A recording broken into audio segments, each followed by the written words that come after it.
Magandang umaga po sa lahat ng tagapakinig ng ating radyo. Ngayon po ay ako po ay na-interview nila tungkol dito sa pamimili ng NFA.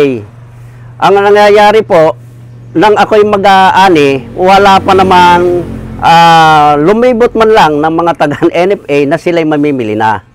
Ngayon po, sana kung talagang mamimili at may pondo na ang ating NFA, dapat po sana mas maaga-aga. Umasam din po ako na magbebenta sana sa NFA, kaso wala pa naman pong namimili nung ako po ay nag-ani.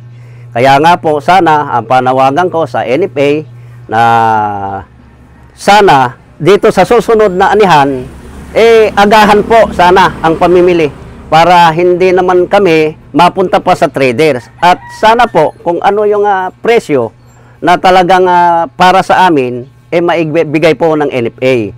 Dapat po sana mas maaga nang hindi na po kami aasa pa sa traders. Yun na lang po at maraming salamat po sa ating mga kaibigan, si Ka Diego at si Ka David. Maraming pong salamat.